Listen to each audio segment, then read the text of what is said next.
They told me it was about protecting my people. They told me I had no choice. But now, here I am, captured, humiliated, and questioning everything. Ruslan, a 36-year-old contract soldier from Luhansk, sits in silence, reflecting on the decisions that led to his captivity. His story begins, like so many others, a man grappling with poverty, societal decay, and the heavy burden of raising a child in a collapsing community. Yet his path diverged sharply when he crossed into a foreign land carrying a weapon in the name of a cause he now claims to regret. Ruslan portrays himself as an unwilling participant in a conflict beyond his control. He describes an oppressive system that left him with no options. Factories closed, jobs vanished, and the only way to earn a living was to sign a contract and wear the uniform.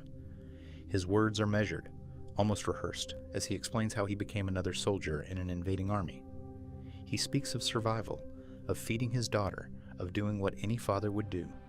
Yet there is something unnerving about the way he avoids discussing the morality of his actions. Instead, he leans into a narrative of victimhood, hoping to deflect blame. As the interviewer listens, they press Ruslan on his story, uncovering details that clash with his claims of innocence. What becomes clear is a tale riddled with contradictions. He speaks of protecting his homeland, yet his homeland was never under threat. He claims to have no choice, yet the decisions he made ultimately led him to this point. His journey to the front lines, his participation in violence, and his capture in Ukraine are all pieces of a larger story, a story that reveals the devastating cost of war and the lies that fuel it. This is Ruslan's story, not the tale of a hero, but of an occupant caught in the web of propaganda, coercion, and moral failure. It is a story that forces us to confront the human toll of conflict and the stark reality of those who carry out the orders in wars they may never truly understand. The seeds of this war were planted long before the first shots were fired. In the years leading up to the invasion, Russian state propaganda cultivated a narrative of fear, division, and righteousness. On Russian television, images of a hostile Ukraine were broadcast endlessly, portraying its government as illegitimate and its people as aggressors.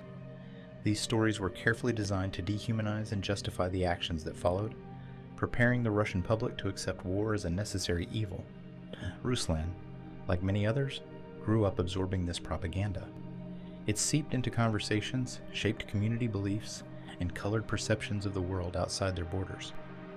In the crumbling industrial towns of eastern Ukraine and Russia, where poverty and unemployment were rampant, these narratives found fertile ground. For men like Ruslan, the promise of stability and security through military service seemed like a lifeline.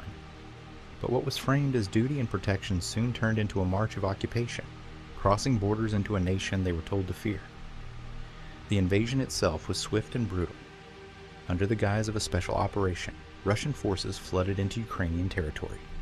Towns were shelled, homes were destroyed, and lives were torn apart. Soldiers like Ruslan, whether volunteers or conscripts, found themselves at the center of a conflict they barely understood. What began as promises of liberation and defense quickly devolved into a war of conquest marked by looting, indiscriminate violence, and the displacement of thousands. For those who lived through it, the line between aggressor and victim blurred, and for Ruslan, this war became a mirror reflecting the choices and failures that led him to this moment. As the conflict escalated, so did the efforts to control the narrative. Back in Russia, the state media continued to preach justification, highlighting Ukraine's supposed atrocities while silencing any dissent. For men like Ruslan, the truth was obscured by a constant barrage of misinformation. When confronted with the realities of the destruction caused by his actions, he clings to the stories he was told. Stories that now sound hollow under the weight of the interviewer's probing questions. In the end, it was not just a war for territory, but a war of stories, where the truth became the first casualty. Ruslan sits in the dim light of the interview room, his shoulders hunched and his gaze distant. At 36 years old, he finds himself in a Ukrainian prison, a long way from the life he once knew in Luhansk. He describes himself as a man caught in the gears of a machine too large to fight, a father trying to make ends meet, a worker whose livelihood disappeared when factories closed, leaving only one path forward.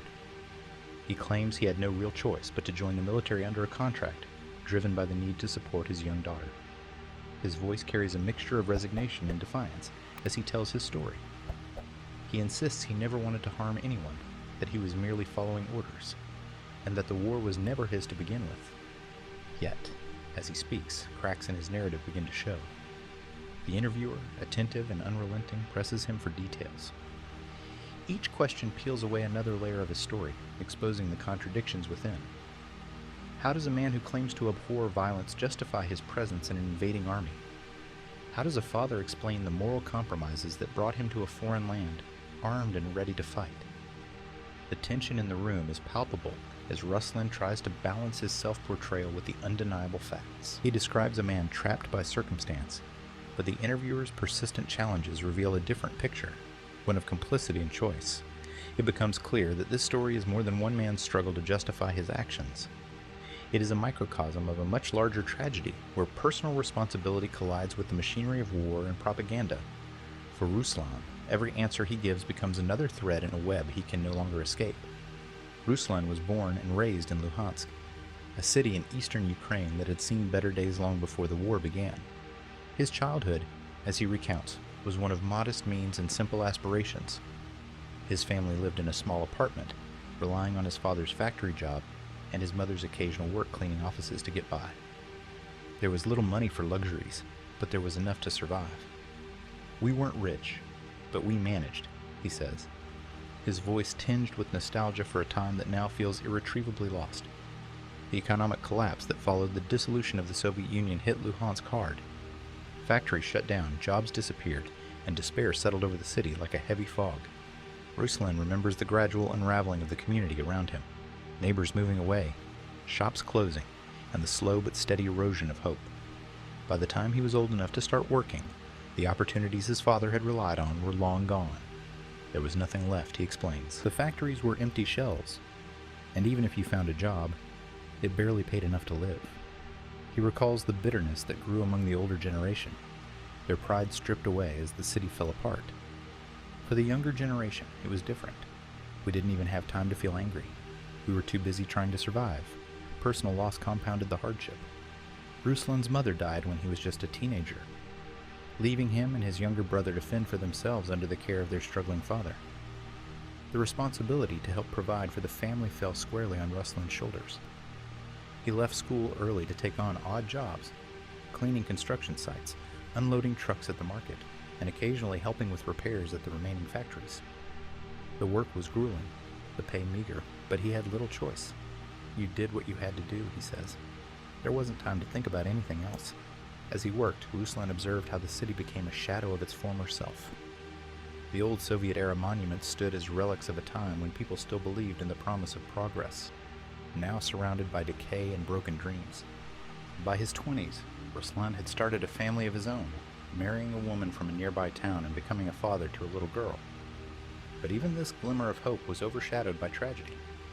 His wife passed away during childbirth complications, leaving Ruslan to raise their daughter alone. It was a crushing blow, one that he admits left him feeling hopeless. I thought about leaving, starting over somewhere else, he recalls. But where would I go? There was nothing for me here, but there was nothing anywhere else either.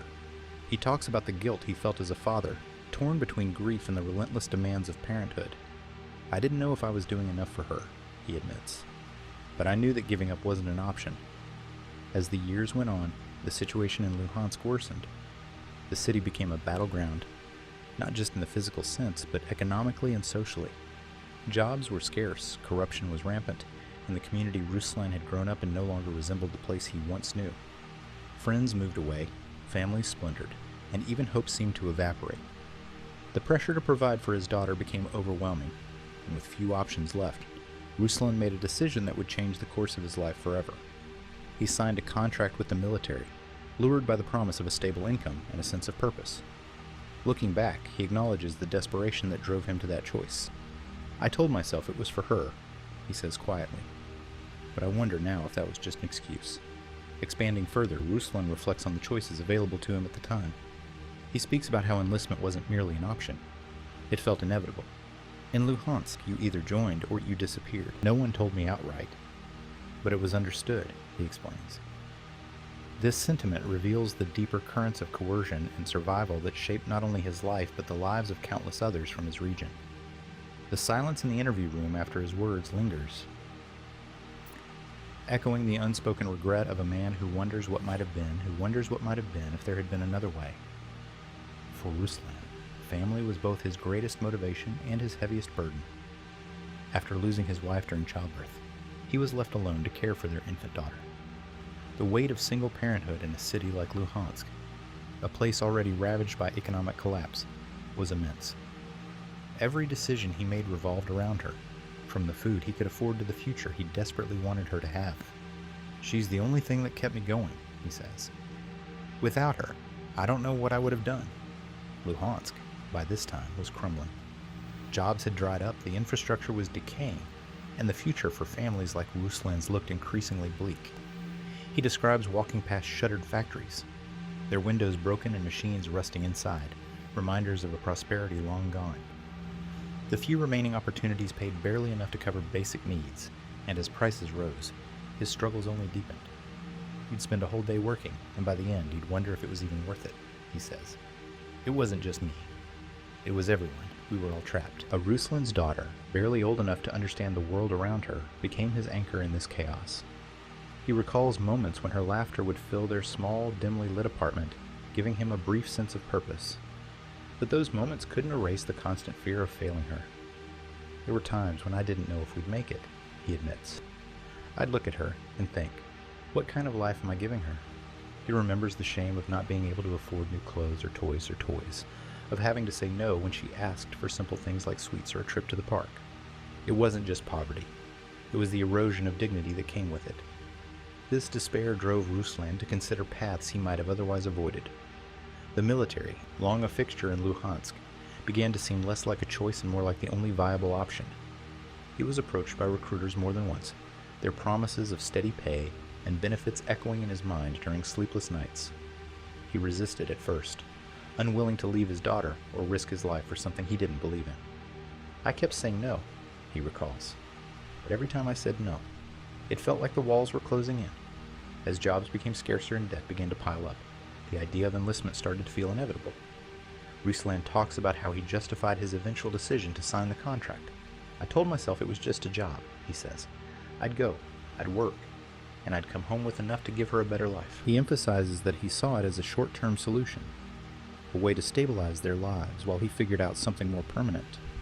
But even as he tries to frame it as a pragmatic choice, there's an undercurrent of guilt in his words. He recalls the day he left, his daughter clinging to his leg, crying for him not to go. I told her I'd be back soon, he says, his voice breaking slightly. I told her everything would be okay, but I didn't believe it, not really. The societal collapse around him added another layer of pressure. Luhansk, caught in the turmoil of conflict and political instability, offered no safety net for men like Ruslan. Neighbors whispered about people disappearing, about what happened to those who refused to cooperate with the powers that be. Signing the contract wasn't just about money. It was about survival. You could see it in people's eyes, he says. They were scared, and so was I. You didn't ask questions. You just did what you had to do. Even now, Ruslan struggles to reconcile his motivations with the reality of what followed. He clings to the belief that he acted out of love for his daughter, that his choices were born from necessity rather than ambition.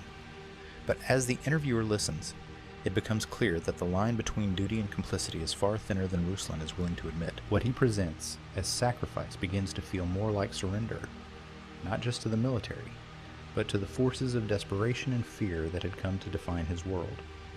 Ruslan didn't want to fight. From the beginning, the idea of joining the military felt wrong to him, like stepping onto a path he wouldn't be able to leave. He had seen what it meant to wear the uniform. Friends from his neighborhood who came back injured or not at all, families torn apart by grief, and whispers of corruption and violence within the ranks. It wasn't something I dreamed of, he says plainly. But dreams don't matter when you're hungry, when your child is hungry. The recruiters started visiting Luhansk regularly as tensions in the region escalated. They didn't need much of a pitch. Desperation was doing most of the work for them. Their promises were simple: steady pay, guaranteed food, and housing for soldiers and their families. For men like Ruslan, who had nothing left to lose, these promises sounded like salvation. But Ruslan resisted. I told them no every time they came around, he recalls.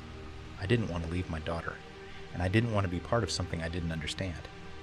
Still, the pressure was relentless. Friends and neighbors who had enlisted spoke about how much easier their lives had become, at least financially. Ruslan began to notice subtle changes in how people treated those who refused to enlist. Cold stares, curt conversations, even rumors that some had been forced to leave town. It wasn't just the recruiters, he explains. It was like the whole community was turning against you if you said no. They didn't say it outright, but you could feel it. The breaking point came one night when Ruslan returned home to find his electricity cut off. His daughter, barely 8 years old, sat at the kitchen table, trying to do her schoolwork by candlelight. The refrigerator was empty except for a half loaf of bread and a few scraps of cheese. She looked up at me and asked if we were going to be okay, he says, his voice heavy with emotion. What was I supposed to say? That I didn't know. That I couldn't figure out how to take care of her. The next day, Ruslan sought out one of the recruiters he had turned away before. The man, an older veteran with a hardened expression, didn't seem surprised to see him. He just nodded like he'd been expecting me all along, Ruslan recalls. The enlistment process was quick, almost too quick. He was handed a contract told to sign, and within days, he was issued a uniform and sent for basic training. There was no time to process what was happening, no time to question whether this was the right decision. It was like I had been swept up in a current, he says. One moment I was a father trying to get by, and the next I was a soldier preparing to cross a border I had no business crossing. Even as he trained, Ruslan couldn't shake the unease that had plagued him from the start. The instructors barked orders about discipline and loyalty, but their words felt hollow against the backdrop of what Ruslan had seen in Luhansk. They talked about duty like it was some noble thing, he says. But all I could think about was my daughter and how I'd left her behind. By the time Ruslan was deployed, the lines between resistance and acceptance had blurred completely. What began as reluctance had turned into resignation, and he found himself on the front lines of a war he neither supported nor understood. I kept telling myself it was temporary, he says, his tone almost pleading, that I'd do my time, send money back home, and then get out. But deep down, I knew there was no getting out. Not really. The pressure to enlist had succeeded in breaking him, but it was desperation that truly sealed his fate. As Ruslan reflects on the choices he made, he acknowledges the fear that drove them, the fear of failing his daughter, of losing what little he had left, and of being left with no way to survive. It wasn't bravery, he admits. It was survival. And sometimes, I wonder if that's even worse. Ruslan's deployment to Ukraine began under the cover of darkness. He and dozens of others were loaded into military trucks, their belongings hastily packed into duffel bags, the hum of engines and the murmurs of nervous conversation filling the air. No one told them where they were going or what to expect. Orders were barked, instructions vague and hurried, leaving them to piece together what little they could from whispers among the group. We knew it was Ukraine, Ruslan says. That much was clear, but no one told us why or what we were supposed to do when we got there. The journey was long and cold, the trucks bouncing over uneven roads as they headed toward the border. Ruslan recalls the uneasy silence that settled over the group as the kilometers passed. Some tried to sleep, others stared blankly into the darkness, their faces etched with a mixture of fear and resignation. Ruslan sat quietly, clutching a small photograph of his daughter he had tucked into his jacket pocket. I kept looking at it, trying to convince myself that this was all for her, he says. But it felt hollow, like I was lying to myself. When they finally crossed into Ukrainian territory, the tension in the truck was palpable. The soldiers were ordered to keep their weapons close and their mouths shut. Ruslan remembers the first sight of the countryside. Fields stretching endlessly, dotted with small villages that seemed almost too quiet. The air was thick with unease, a stillness that felt unnatural. It didn't feel like we were entering a war zone, he says. It felt like we were intruding on something we didn't belong to. Their arrival at the camp brought no relief. The conditions were harsh, the facilities sparse and poorly maintained. The barracks were makeshift, hastily assembled shelters that offered little protection from the biting wind. Food was scarce, often cold, and barely enough to sustain the soldiers through the grueling days that followed. Ruslan describes nights spent huddled with his comrades, the chill seeping into their bones as they tried to sleep on thin mats spread over dirt floors. It was nothing like what they promised, he says bitterly. They told us we'd be taken care of, but the reality was something else entirely. The uncertainty of their mission added another layer of dread. Their commanders gave few details, issuing orders that seemed arbitrary and inconsistent. Patrol this area, secure that position. No explanations, no context. Ruslan quickly learned that asking questions was not only frowned upon, but actively punished. You didn't question orders, he explains. You just did what you were told and hoped it didn't get you killed. The fear of attack loomed constantly, even in the relative quiet of their early days in Ukraine. Ruslan describes the paranoia that took hold of the group, how every shadow seemed like a potential threat, every sound an enemy approaching. The soldiers began to turn on each other, tensions flaring over small disagreements as the stress mounted. We were all scared, but no one wanted to admit it, he says. Instead, we just took it out on each other. For Ruslan, the weight of his decisions grew heavier with each passing day. The reality of what he had signed up for, the violence, the uncertainty, the toll it was taking on his mind and body, was far from what he had imagined. He found himself questioning not only the mission but his own role in it. I kept thinking, what am I doing here? He says quietly. This isn't me. This isn't who I wanted to be. Yet, there was no way out. Ruslan and the others were trapped, bound by orders they couldn't disobey in a system that left no room for dissent. The harsh conditions, the lack of clarity, and the constant fear became their new reality. For Ruslan, it was a stark reminder of the choices that had led him to this point, and the choices that had been taken from him altogether. As he sat in the cold, staring at the photo of his daughter, he couldn't help but wonder if she would ever understand why he had left, and if he would ever find a way back. Ruslan's recounting of the violence begins with hesitation, each word weighted by the memories it drags to the surface. His first experience of combat came abruptly, with no preparation for the chaos that erupted around him. Gunfire cracked in every direction. Mortar shells blasted the ground into fiery craters, and the air was thick with shouts and screams. It wasn't like training, he says, shaking his head. There, everything is controlled. But out here, it's chaos, and you're just trying not to die. He remembers diving for cover as his comrades scattered in panic, many of them just as inexperienced as he was. His hands shook as he loaded his weapon, firing blindly into the noise. I didn't know who I was shooting at, he admits. I wasn't aiming at anyone. I just wanted it to stop. The aftermath of that battle is etched into his memory. Ruslan's unit was ordered to move into a nearby village to secure it, though it was clear that there was little left to secure. Homes stood in ruins, their walls blown apart, and their rooftops collapsed into jagged heaps of debris. The streets were littered with broken glass and personal belongings, scattered as families fled in haste. Survivors, mostly women and children, emerged cautiously from basements and improvised shelters. Their faces told a story of fear and exhaustion, their silence as heavy as the destruction around them. We weren't there to help them, Ruslan says, his voice tinged with regret. We were there to take control, and they knew it. It was in places like this that the moral compromises began. Looting became an unspoken norm, justified as necessity, but often motivated by greed. Soldiers searched abandoned homes, claiming to look for weapons but seizing whatever they found of value. Money, jewelry, food, clothing. Ruslan doesn't shy away from admitting his role. You tell yourself you needed it to survive, he says. But after a while, you stopped caring why you were doing it. You just did it because everyone else was. He describes how some soldiers treated looting like a game, laughing as they ransacked drawers and cupboards. They didn't care about the people who had lived there, he says. It was just stuff to them, just things to take. One memory still haunts him. During a sweep of a crumbling house, a small family was found hiding in the basement. The father pleaded for their safety, offering up everything they had, a few tins of food, an old watch, if only the soldiers would leave them alone. The soldier in charge took the items with a sneer, knocking over the lantern that was their only light source as he left. Ruslan stood in the doorway, frozen. I wanted to do something, he says, but I didn't. I couldn't. If I had, I don't know what would have happened to me. That moment, he says, is one he can never forget. It wasn't just what we were doing to them. It was what we were becoming. Combat brought its own set of horrors. Ruslan recalls an ambush near a contested town where his unit was caught off guard. The Ukrainian forces struck with precision, their attack swift and devastating. Within minutes, several soldiers lay dead or gravely wounded, their cries piercing the chaos. The survivors regrouped, their fear quickly turning to rage. When they entered the town, that rage spilled over onto its residents. Civilians were pulled from their homes, interrogated harshly, and accused of aiding the resistance.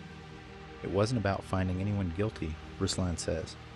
It was about making someone pay for what happened to us. One incident during a patrol still lingers in his mind.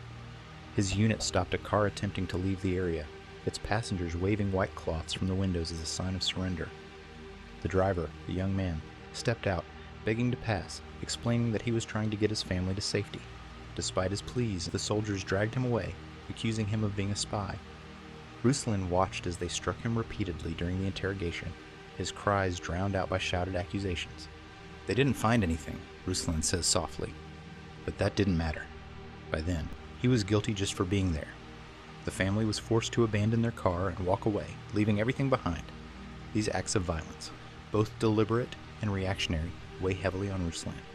He speaks of the faces that haunt his dreams, the civilians beaten in anger, the families torn apart, the children left with nothing. "You try to tell yourself it's just war," he says, "that it's what happens. But that doesn't make it right. It doesn't make it go away."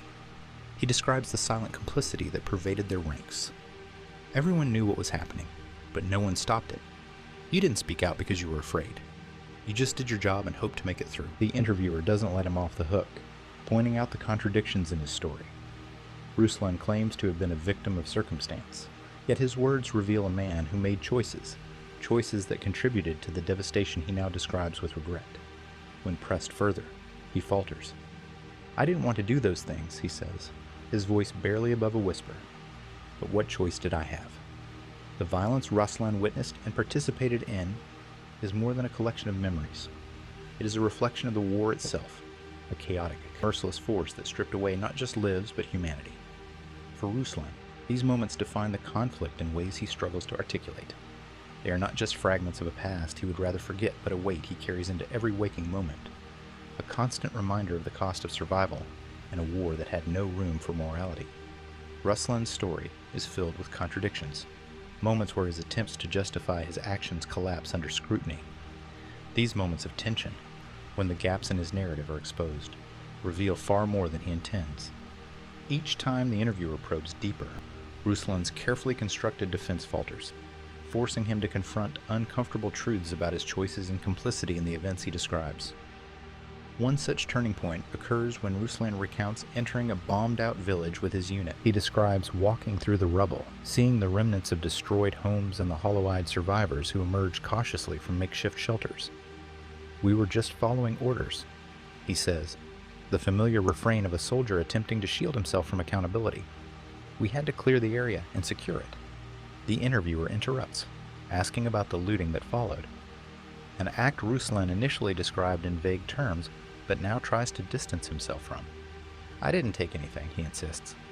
But the interviewer presses him, pointing out his earlier admission of taking food and supplies. Ruslan hesitates, stumbling over his words. "I only took what we needed to survive," he mutters.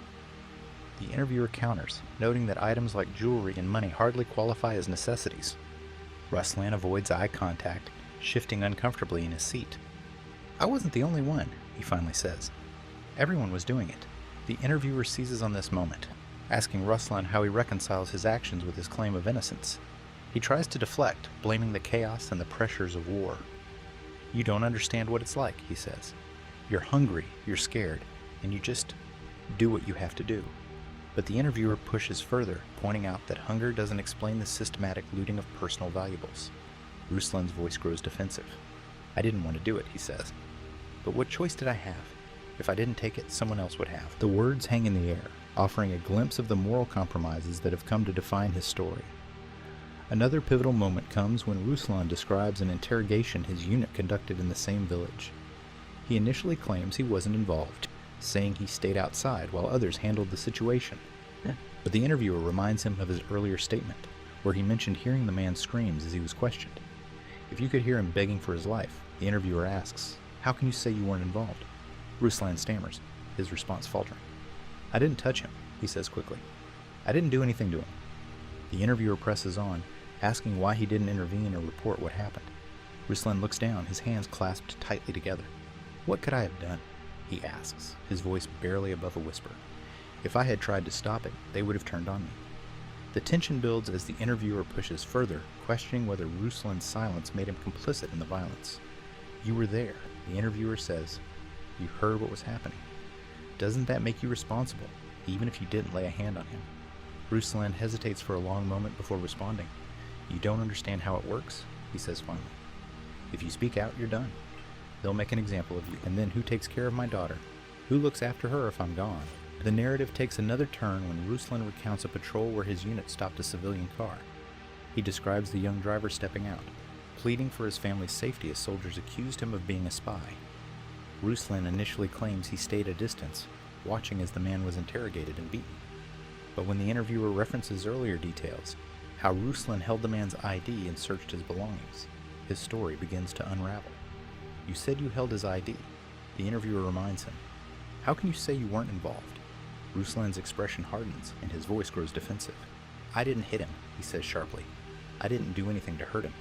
The interviewer counters, pointing out that his actions, taking the ID, standing by as the violence unfolded, made him an active participant. Ruslan looks away, frustration etched across his face. I didn't have a choice, he says. If I refused, it would have been me instead of him. The conversation shifts to Ruslan's motivations for enlisting, another area where his narrative begins to fray. He repeats the same justification he has given throughout the interview, that he did it for his daughter, to provide for her in an economy that offered no other options. I had to, he says firmly. There was no other way to survive. But the interviewer challenges this, asking if he ever considered refusing. Ruslan pauses, his confidence wavering. If I refused, I would have lost everything, he says. They don't just take your job, they take your family, your home. They ruin your life. The interviewer presses further, pointing out that others in his position found ways to avoid conscription without resorting to violence. Maybe they did, Ruslan says quietly. But I couldn't take that risk. I couldn't leave her with nothing. This line of questioning leads to a deeper reflection on Ruslan's role in the war. When asked if he believed in the cause he was fighting for, he shakes his head slowly. I didn't believe in it, he admits. But it wasn't about belief. It was about survival. The interviewer pushes back, asking if survival can justify the looting, the violence, the complicity in atrocities. Ruslan struggles to answer, his voice halting. You don't think about it that way? He says finally. You can't. If you start thinking about it, you can't keep going. These turning points in Ruslan's story are not just moments of faltering narrative. They are windows into the deeper truths he tries to suppress. His attempts to portray himself as a victim unravel under the weight of his own words, revealing a man who made choices even as he claims he had none. The interviewer's persistent questioning forces him to confront the moral consequences of his actions, each contradiction chipping away at the story he wants to tell. These moments expose the human cost of war, not just in the lives it destroys, but in the humanity it erodes. For Ruslan, the war was not just a fight for survival, but a fight against himself, and it is clear that it is a fight he continues to lose. Ruslan's capture came swiftly and without ceremony. His unit had been positioned on the outskirts of a small Ukrainian town, tasked with holding their ground against advancing forces. Morale was already low, supplies were running thin, and communication with command had become sporadic at best. We were told to stay put and wait for reinforcements, Ruslan recalls, shaking his head. But no one came. It was like they forgot about us. When the Ukrainian forces launched their assault, Ruslan and his comrades were overwhelmed within minutes. It wasn't a fight, he says. It was a rout. As the front lines collapsed, soldiers scattered in every direction, some throwing down their weapons and running, others desperately trying to regroup. Ruslan remembers the chaos vividly, the shouts, the sound of gunfire, the pounding of his own heart as he ducked behind a ruined building. He had no illusions of escape. I knew it was over, he says. We didn't stand a chance. With no way out, Ruslan made the only decision he thought might save his life. He surrendered. Raising his hands above his head, he stepped out into the open, calling out that he was unarmed. Ukrainian soldiers approached cautiously, their weapons trained on him, their expressions a mix of wariness and contempt. I was shaking, he admits. I thought they were going to shoot me right there. He was stripped of his weapon and marched to a makeshift holding area where other captured soldiers were being gathered. The air was thick with tension as the prisoners sat in silence, their faces pale and drawn. Some tried to explain themselves, pleading with their captors for leniency, while others sat stoically, resigned to whatever fate awaited them.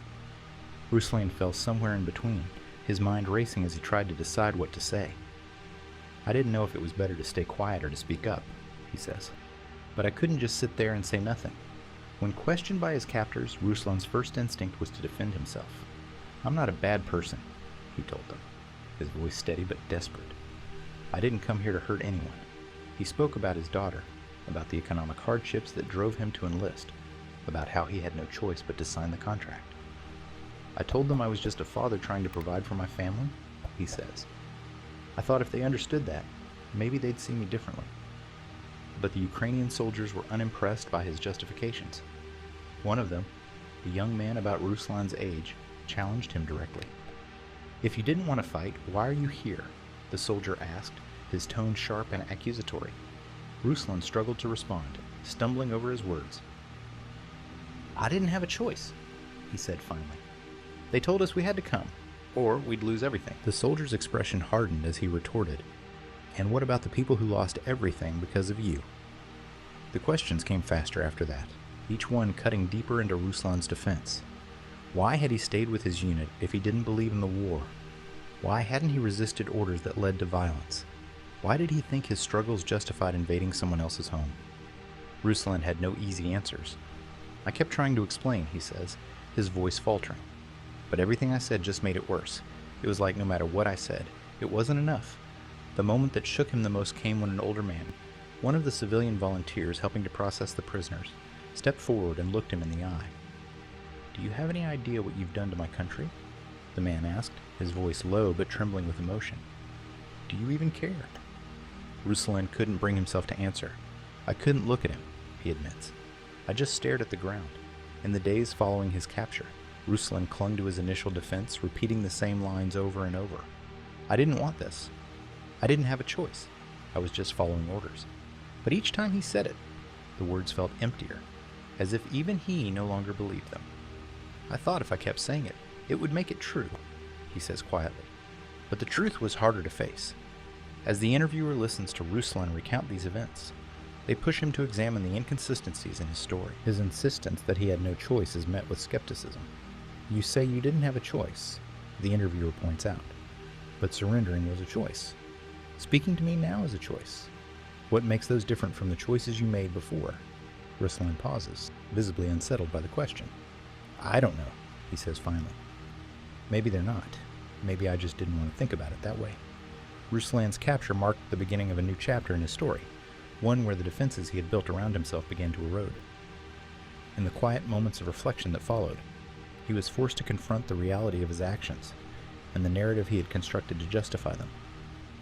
"I wanted to believe I was the victim," he says. "But sitting there, surrounded by people who had lost everything because of us, it was hard to keep pretending." His capture didn't just end his role in the war. It exposed the fragile foundation of the story he had been telling himself all along. Ruslan's self-portrayal is riddled with contradictions, and the interviewer wastes no time in dismantling the narrative he tries to present. He begins by framing himself as a reluctant participant in the war, a man coerced by circumstances beyond his control. "I didn't want to be here," Ruslan insists early in the conversation. "I had no choice." But as the interviewer delves deeper into his story, these claims of helplessness begin to crumble under the weight of his own admissions. One of the first cracks appears when Ruslan discusses his decision to join the military. He repeatedly states that he enlisted to provide for his daughter, emphasizing the economic hardships he faced in Luhansk. "There was no work," he explains. "The factories were closed, and I couldn't find any way to support her." On the surface, this justification seems plausible, even sympathetic, but the interviewer probes further, questioning whether there were truly no other options. "Other people in your position didn't join the military," the interviewer points out. "What made it different for you?" Ruslan hesitates, his confidence wavering. "They didn't have the same responsibilities," he says finally. "I had a child to think about." The interviewer doesn't let him off the hook, pointing out that others with families also found ways to survive without enlisting. "Maybe they did it," Ruslan concedes. "But I couldn't take that risk." This tension deepens when the conversation turns to his actions during the war. Ruslan describes himself as a bystander, someone who avoided active participation in the more brutal aspects of the conflict. "I didn't hurt anyone," he says at one point, his tone almost pleading. "I just followed orders." But the interviewer quickly challenges this claim, bringing up specific incidents from Ruslan's earlier accounts. One such moment involves the looting of a village shortly after his unit moved in. Initially, Ruslan downplays his role, saying, "I only took food, things we needed to survive." Yet the interviewer reminds him of his earlier mention of money and jewelry taken from abandoned homes. Were those things necessary to survive? The interviewer asks pointedly. Ruslan shifts in his seat, avoiding eye contact. "I didn't take them for myself," he says quietly. "Other people were doing it too. Another contradiction arises when discussing an interrogation his unit conducted. Ruslan claims he stayed outside during the incident, distancing himself from the violence that took place. But the interviewer points out a detail from his previous description, that he heard the man's screams and saw soldiers emerging with bloodied knuckles. If you were close enough to hear and see that, how can you say you weren't involved? The interviewer presses. Ruslan stammers, searching for a way to reconcile his statement. I didn't touch him, he says finally. I didn't want to be part of it. The interviewer doesn't relent, asking why he didn't intervene or report the incident later. What could I have done? Ruslan says defensively. If I spoke out, they would have turned on me. The contradictions extend to his portrayal of himself as someone who followed orders out of necessity rather than belief. Ruslan insists he had no choice but to obey, claiming that disobedience would have meant severe punishment or even death. They don't give you options, he says. You do what you're told, or you face the consequences. But when the interviewer asks if he ever believed in the mission, Ruslan hesitates. I didn't believe in it, he admits. But that doesn't mean I could refuse. The interviewer seizes on this, pointing out that his lack of belief undermines his claim of being compelled by duty. If you didn't believe in it, why did you stay? The interviewer asks. Ruslan's response is a mix of frustration and resignation. Because I didn't have a choice, he repeats. You don't understand what it's like. Perhaps the most glaring contradiction emerges when Ruslan talks about his capture. He portrays himself as a victim, someone who surrendered peacefully and tried to explain his situation to his captors. I told them I didn't want to fight, he says, that I was only here because I had to be. Yet the interviewer highlights moments in his account that suggest otherwise, such as his initial attempts to avoid answering direct questions about his role in the conflict. You say you didn't want to fight, the interviewer points out, but you joined willingly, and you followed orders. Doesn't that make you responsible, even if you didn't want to be? This question lingers, and Ruslan struggles to find an answer. I didn't want to hurt anyone, he says finally, his voice quieter now. But it wasn't that simple. The interviewer presses further, asking how he reconciles his role in the looting, the violence, and the fear he helped perpetuate. Ruslan's response is halting, his words coming slowly. I don't know, he admits. I try not to think about it. If I think about it too much, I can't handle it. The interviewer's observations highlight the disparity between how Ruslan sees himself and the reality of his actions. His attempts to frame himself as a victim of circumstance clash with the evidence of his participation in the war's darker aspects. Each contradiction exposes the fragile foundation of his self-portrayal, forcing him to confront the uncomfortable truths he has been avoiding. By the end of the discussion, it is clear that Ruslan's narrative is not just a defense against his captors, but a defense against his own guilt. A fragile barrier that is beginning to crack. As the interview progresses, Ruslan begins to unravel, his earlier defenses and justifications giving way to reluctant admissions that paint a far darker picture of his role in the war. His attempts to portray himself as a powerless participant crumble under the weight of his own words, exposing a deep complicity in the very acts he claims to abhor. One of the most striking moments of reckoning comes when the interviewer revisits the looting Ruslan described earlier. Initially, Ruslan framed it as an act of survival, taking only food and supplies needed to sustain himself and his comrades. We didn't have enough to eat, he says. It wasn't about greed, but when pressed about the items his unit took, money, jewelry, even family heirlooms, Ruslan hesitates. I didn't take anything valuable, he insists. The interviewer doesn't relent, pointing out that Ruslan admitted to searching homes alongside his comrades. You were there. The interviewer states plainly, even if you didn't take anything for yourself, you allowed it to happen. Ruslan looks down, his voice barely audible as he responds. I didn't stop them, he admits. I didn't think I could. This acknowledgement leads to a broader discussion of his role in the violence that followed. Ruslan describes moments where his unit acted out of anger and desperation, rounding up civilians for questioning and ransacking homes in search of resistance fighters. He insists that he avoided direct involvement, standing back while others took charge. But as the interviewer highlights inconsistencies in his story, Ruslan begins to falter. You heard the screams during interrogations, the interviewer says. You saw what was happening. How do you reconcile that with your claim that you weren't involved? Ruslan's response is slow, his words carefully chosen. I didn't touch anyone, he says. I didn't hurt them. The interviewer counters swiftly, asking, is standing by while it happens any better? This question lingers in the room, and Ruslan struggles to answer. He begins to speak, then stops, his thoughts clearly racing. Finally, he says, "You don't understand what it's like. You're scared all the time. Scared of what they'll do to you if you step out of line. You tell yourself you're just following orders because it's easier than thinking about the alternatives." His voice breaks slightly, the weight of his admission hanging heavily. "Maybe I should have done something," he says. "But I didn't." Another moment of reckoning comes when the interviewer revisits the incident involving the young man in the car. Ruslan had described standing nearby as soldiers accused the man of being a spy and beat him during a hasty interrogation. At first, Ruslan tried to minimize his involvement, claiming he was simply following orders to check the man's ID. But the interviewer presses harder, pointing out that Ruslan's actions enabled the violence, even if he didn't participate directly. "You held his ID," the interviewer says. "You were part of the process that led to him being beaten. How do you justify that?" Ruslan exhales deeply, his shoulders slumping. "I can't," he says finally. "I told myself it wasn't my fault, but it was. I was there. I let it happen." The most significant admission comes when Ruslan reflects on his reasons for staying with his unit, even after witnessing the atrocities they committed. He had maintained throughout the interview that he had no choice, citing fear of punishment and concern for his daughter's well-being as his primary motivations. But as the interviewer continues to push, Ruslan begins to acknowledge the moral compromises he made to survive. "I knew it was wrong," he says quietly. "But what was I supposed to do? If I refused, I wouldn't just be punished. They'd come after my family. I couldn't let that happen." The interviewer doesn't let him stop there, asking whether survival can truly justify his actions or inaction. "You say you stayed to protect your family," the interviewer states. "But by staying, didn't you become part of the problem? Didn't you help create the suffering you claim to regret?" Ruslan's expression hardens, and he shifts uncomfortably in his chair. "It's not that simple," he says. "You're asking me to choose between my daughter and people I didn't even know. I made the only choice I thought I could." But even as he speaks, his voice lacks conviction, as though he's no longer sure he believes his own justification.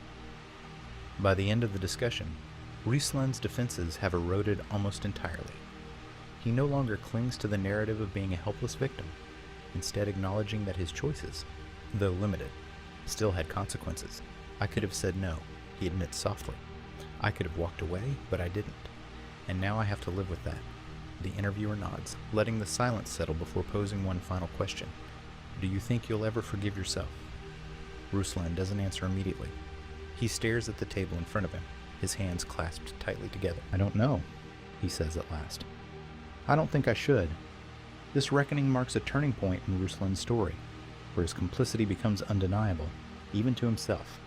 It is a moment of profound vulnerability, stripping away the layers of justification he has relied on to cope with his actions. In his admissions, there is no redemption, only the painful acknowledgement of the harm he has caused and the choices he made to survive. For Ruslan, this is the harshest truth of all. That survival came at a cost far greater than he ever imagined, and it is a price he will continue to pay long after the war is over. Ruslan's journey into the war didn't begin with a rifle in his hands. It began with the stories he was told. Growing up in Luhansk, a city where the economic collapse and social disintegration left many searching for answers, Ruslan found himself surrounded by the steady hum of Russian propaganda. Television broadcasts, newspapers, and even casual conversations echoed the same themes. Ukraine was a failed state, its government illegitimate, and its people ungrateful, if not outright hostile. It was everywhere, Ruslan says. You didn't even realize you were absorbing it because it was just part of everyday life. He recalls the messages that dominated Russian state media in the years leading up to the conflict. Programs portrayed Ukraine as a country descending into chaos, corrupted by Western influences and ruled by extremists who sought to destroy its cultural and historical ties with Russia. They made it seem like Ukraine wasn't even a real country, Ruslan explains, like it was just some mistake that needed fixing. These narratives weren't just abstract ideas. They were packaged with images of protests in Kyiv, angry rhetoric from politicians, and later, reports of alleged atrocities committed by Ukrainian forces. We were told that people in the east were being attacked, that we had to help them, he says. It wasn't a question of politics. It was a question of protecting our own. Ruslan admits that first. He didn't think much about these narratives. They were background noise, blending into the everyday struggles of life in Luhansk. But as the region's instability grew, so did the sense of urgency conveyed by the media. The turning point came with the annexation of Crimea and the subsequent escalation of violence in DONBASS. Suddenly, the rhetoric became more personal, targeting people like Ruslan and his neighbors. They told us we were under threat, he says, that if we didn't act, we'd lose everything. Our homes, our history, our identity. This messaging seeped into the cracks left by economic despair. As factories closed and jobs disappeared, many in Ruslan's community found solace in the idea that Russia was a protector, a force that could restore order and provide stability. Ruslan describes how the propaganda played on people's fears and frustrations, offering them a sense of purpose in a world that had seemingly abandoned them. It gave you something to believe in, he says. When everything else is falling apart, that's powerful. The impact of this narrative became even more pronounced when military recruitment began in earnest. Recruiters didn't just offer financial incentives, they framed enlistment as a moral duty. Ruslan recalls conversations with neighbors who had joined, their words echoing the slogans they'd heard on television. They said it wasn't just about money, he explains. It was about defending our people, our way of life. If you didn't join, you were seen as weak, or worse, as a traitor. These pressures made it difficult for Ruslan to separate propaganda from reality.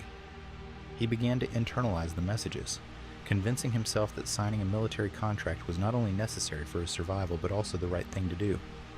You start to believe it, he says. Not all at once, but little by little. It becomes part of how you see the world. Even after enlisting, the grip of propaganda didn't loosen. Ruslan describes how his commanders reinforced the narratives he'd heard at home, framing the Ukrainian forces as aggressors and themselves as liberators. They told us we were there to protect people, he says, that the people in Ukraine wanted us to be there, even if it didn't look that way. This message was repeated constantly, from briefings before missions to casual conversations in the barracks. It created a bubble, insulating Ruslan and his comrades from the realities of their actions. You didn't question it, he says, because questioning it meant questioning everything. When Ruslan was deployed, the gap between the propaganda he'd absorbed and the reality on the ground became harder to ignore. He speaks of entering villages where the supposed gratitude of the local population was replaced by fear and resentment. They didn't welcome us, he admits. They hid from us. Some of them looked at us like we were monsters. Yet even then, Ruslan found ways to rationalize what he saw. You tell yourself they're scared because of what they've been told, he explains. You think, if they just understood why we're here, they wouldn't hate us. It wasn't until after his capture that Ruslan began to fully question the narratives that had shaped his worldview. As he sat in the holding area with other prisoners, listening to the stories of those who had lost everything in the conflict, the carefully constructed illusions began to fall apart. I started to see it differently, he says. The things we were told, the reasons they gave us for being there, they didn't hold up anymore. But by then, it was too late. Ruslan's story reveals the insidious power of propaganda to shape perceptions and justify actions that might otherwise seem unthinkable. It is a force that doesn't just manipulate facts, but also preys on fears, hopes, and insecurities, weaving them into a narrative that feels undeniable. For Ruslan, the grip of these narratives was strong enough to pull him into a war he didn't fully understand, a war where he became both a victim and a perpetrator. They made us believe we were doing the right thing, he says quietly. But now, I'm not sure if I can believe anything they told us. The human cost of the war is evident in every story Ruslan shares, though he often skirts its full weight, reluctant to confront the depth of suffering caused. His words describe a trail of devastation, destroyed homes, displaced families, and lives forever altered. As he recounts these events, his own role looms large, a shadow he tries but fails to outrun. The interviewer's questions repeatedly bring him back to these moments, forcing him to grapple with the consequences of his presence in a conflict that spared no one. Ruslan begins with the village his unit entered after heavy bombardment. The destruction, he says, was overwhelming. Homes reduced to rubble, roads scarred with craters, and the bodies of those who hadn't escaped lying amid the wreckage. There was nothing left, he says, his voice subdued. Just ruins and silence. The villagers who survived had hidden in basements and cellars, emerging only after the shelling stopped. Ruslan recalls their faces, drawn and pale, their eyes filled with fear. They looked at us like we were the ones who did it, he says. And maybe we were. The suffering wasn't limited to what Ruslan could see. It extended to the emotional toll on the survivors, many of whom had lost loved ones. He speaks of a woman who stood outside her destroyed home, holding the lifeless body of her child. She didn't scream or cry, he says quietly. She just stood there, staring at us. I'll never forget her face. The interviewer asks if he felt any sense of responsibility in that moment, but Ruslan hesitates. I didn't pull the trigger, he says. I wasn't the one who dropped the bombs. The interviewer presses him further, pointing out that his presence was part of the chain of events that led to the destruction. Ruslan looks away, his shoulders slumping. I don't know what I felt, he says. Maybe shame. Maybe nothing. One story stands out among the many he tells. Ruslan describes an elderly man who had been trapped under rubble for days. His wife had died beside him, her body shielding him from falling debris. When Ruslan's unit found him, the man was weak and dehydrated, but he begged for their help. Ruslan provided him with water but was ordered to leave him behind. We couldn't do anything for him, he explains. We didn't have the resources, and we were told to keep moving. The interviewer asks how he reconciles that decision, knowing the man likely died alone in the ruins. Ruslan takes a long pause before answering. I told myself it wasn't my fault, he says, but I still see him in my dreams. The suffering wasn't limited to isolated incidents. Ruslan speaks of the broader destruction he witnessed. Entire neighborhoods reduced to ash, families fleeing with nothing but the clothes on their backs, and children crying for parents who would never return. It wasn't just buildings that were destroyed, he says. It was lives. It was hope. The interviewer juxtaposes these images with Ruslan's own attempts to rationalize his actions. When asked if he feels complicit in the suffering he describes, Ruslan struggles to respond. I didn't want to hurt anyone, he says. I didn't choose this war. But the interviewer presses him, asking if his presence enabled the violence to continue. Ruslan's voice drops as he answers. Maybe it did, he says softly, but I didn't know what else to do. Ruslan's account also highlights the trauma inflicted on soldiers like himself. He describes comrades who broke under the strain, men who became numb to the suffering around them or who lashed out violently in frustration. It changes you, he says. You stop seeing people as people. They're just obstacles, problems to be solved. He speaks of nightmares that haunt him still, faces of the dead, the cries of children, the hollow-eyed stares of survivors. You think you can leave it behind, he says, but it follows you. It's always there. The interviewer pushes him to consider the contrast between his suffering and that of the Ukrainian civilians whose lives were torn apart. Ruslan pauses, visibly uncomfortable with the question. They lost more than I did, he admits. They lost everything. Their homes, their families, their safety. The interviewer asks if he feels responsible for their loss. Ruslan hesitates, then answers, I was just a soldier. I didn't make the decisions. The interviewer doesn't let him off the hook, pointing out that his role, no matter how small, was part of the machine that caused the destruction. Ruslan's voice tightens as he responds. You don't understand what it's like, he says. You're just trying to survive. You don't have time to think about the bigger picture. As the discussion deepens, Ruslan begins to reflect more honestly on the human cost of the war. He speaks of the faces that haunt him. The woman holding her child, the elderly man under the rubble, the children clinging to their mothers as soldiers search their homes. You think you can forget, he says, but you can't. Those faces stay with you. He acknowledges for the first time that his actions, whether by choice or coercion, contributed to the suffering. I was part of it, he says quietly. I didn't want to be, but I was. The interviewer presses him on this point, asking if he believes survival can justify his role in the war. Ruslan struggles to answer, his voice halting as he speaks. I don't know, he says. I tell myself it was the only way, but I don't know. The silence that follows is heavy, filled with the weight of his admission. For the first time, Ruslan seems to confront the full scope of his complicity, the gap between his intentions and the reality of his actions. The cost of war, as revealed through Ruslan's story, is immeasurable. It is not just the destruction of homes and lives, but the loss of humanity, the way war forces people to compromise their morals, to survive at the expense of others. For the civilians in Ukraine, the war has left scars that may never heal. For Ruslan, it has left a burden he will carry for the rest of his life, a constant reminder that even survival comes at a cost. It's always there, he says. The faces, the voices, the things you did. You can't escape them. In his words, the full weight of the war becomes clear. It is a tragedy borne not just by its victims, but by those who perpetuate it, often against their own conscience. Ruslan's days in captivity are marked by a heavy silence that gives him ample time to reflect on his choices and the path that led him here. Seated in a cramped cell with only the occasional footsteps of guards to break the monotony, he finds himself replaying the events of the war in his mind. "You think about everything," he says quietly. "The things you did, the things you didn't do, and whether any of it was worth it. Life as a prisoner strips away the identity he once clung to. In the military, he wore a uniform, carried a weapon, and followed orders that gave him a sense of purpose, even if he didn't believe in the cause. But now, with nothing but his thoughts for company, he feels exposed. There's no one telling you what to do anymore," he says. "No one to blame. It's just you and the truth you don't want to face." Ruslan describes how the stillness of captivity forces him to confront questions he had long avoided. Why did he join? Why didn't he resist? Could he have done things differently? He speaks of moments of regret that hit him unexpectedly. Memories of the civilians he saw suffering, the comrades he lost, and the family he left behind. "I think about my daughter the most," he says, his voice trembling. "I wonder if she'll ever forgive me for leaving, if she'll understand why I did what I did." The photograph of her that he carried with him during the war is now gone, confiscated along with his other belongings when he was captured. "It's like losing her all over again," he says. "I used to look at that photo and tell myself it was all for her. Now I don't know if that's true." The guards treat him fairly, though not kindly.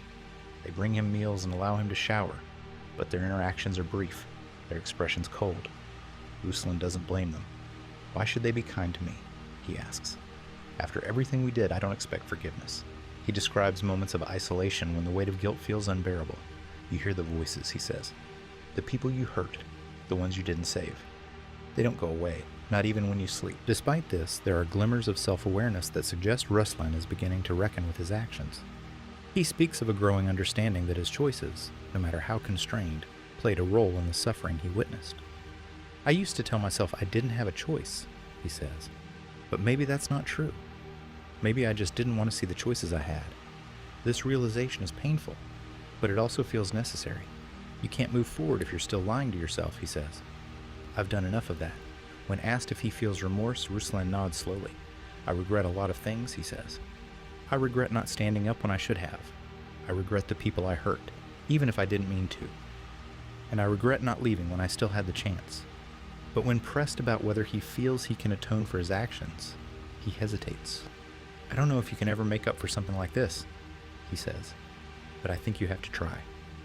Maybe that's the only thing you can do." Ruslan's reflections in captivity reveal a man caught between regret and resignation, struggling to reconcile his past with the person he wants to become. It is not a story of redemption, but of a slow, painful awakening, a realization that survival came at a cost he is only now beginning to understand. As he looks ahead to an uncertain future, he doesn't ask for forgiveness. "I don't think I deserve it," he says. "But maybe, someday, I can find a way to forgive myself." The war has left scars that extend far beyond the battlefields. It has destroyed homes, torn apart families, and stolen countless lives. For those like Ruslan, who carried out its orders, and for the civilians who bore its brunt, the toll is not only physical but deeply emotional and psychological. Ruslan's story is a microcosm of this devastation. A man drawn into a conflict he neither fully understood nor believed in, only to become both a victim and a perpetrator of its horrors. As Ruslan sits in captivity, reflecting on the choices he made and the suffering he witnessed, one truth becomes painfully clear. Wars are fought not only with weapons but with narratives. The lies he was told about defending his people, protecting his homeland, and doing his duty were the same lies that justified the destruction of another's home, the tearing apart of another's family. "They told us we were doing the right thing," Ruslan says quietly. But how can something that causes so much pain ever be right?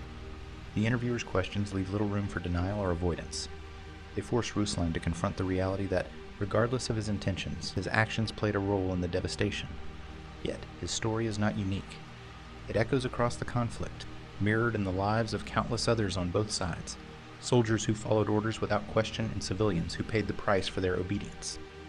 As the conversation ends, a broader reflection emerges. The war in Ukraine has shown the world not only the depths of human suffering, but also the urgent need for accountability. Justice, in its truest sense, is not just about punishing those who commit atrocities. It is about confronting the systems that enable them, the propaganda that fuels them, and the indifference that allows them to continue. For Ruslan, justice means more than facing his enemies. It means facing himself, reckoning with the choices he made and the harm he caused. The cost of war is not measured only in lives lost or cities destroyed. It is seen in the faces who carry the weight of their experiences long after the fighting stops. It is a cost that demands justice. Not as vengeance, but as a path to healing, a way to ensure that the suffering endured by so many is never forgotten or repeated. Ruslan's story is a reminder of this, that the true toll of war is borne not just by its victims, but by its survivors, who must live with the consequences of what was done and what was lost. As the interviewer gathers their notes, Ruslan's final words hang in the air. I don't know if I'll ever forget what he says, but I hope someday, somehow, this will all mean something. That the pain, the loss, it won't just be for nothing. And in that moment, his voice carries not just regret, but a fragile hope. That even in the shadow of war, there is a chance for understanding, accountability, and perhaps a path toward peace.